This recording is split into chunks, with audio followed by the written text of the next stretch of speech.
अरे बम थोड़ा हमको भी दीजिए ना एक चिलम। ए बम मारिएगा दिमाग फेल हो जाएगा। माचिस का तीली जल रहा है चिलम से धुआं निकल रहा है। माचिस का तीली जल रहा है चिलम से धुआं निकल रहा है।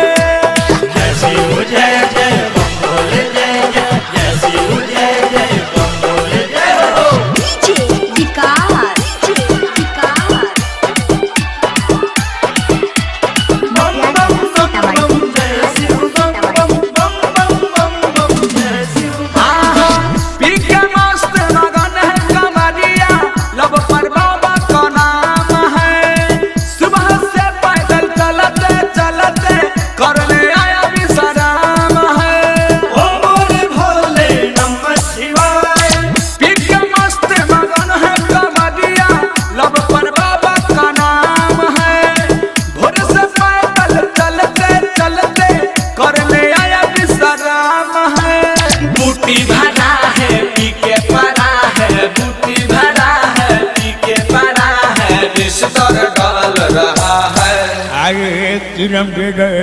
आप भी पीजिएगा, पी के पटाइएगा का।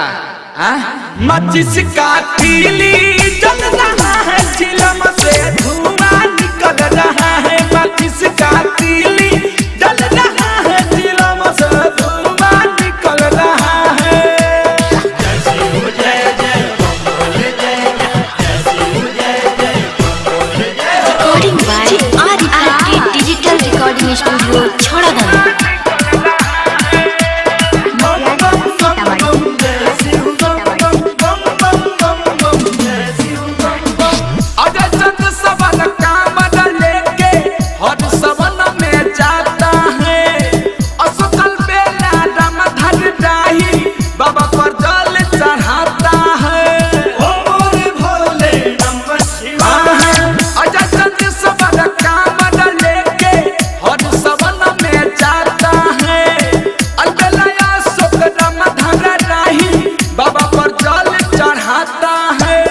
पहुँचेगा कल हो ढारेगा जल हो, पहुँचेगा कल हो ढारेगा जल हो। हर साल सफल रहा है। वो स्पेशल है का बम है? राइटर हमें भोलेनाथ की कृपा बा। ओके। माचिस का तीली जल रहा है चिलम से धुआं निकल रहा है। माचिस का तीली जल रहा है चिलम से धुआं निकल रहा है। Recording by R digital recording studio छोड़ादाना।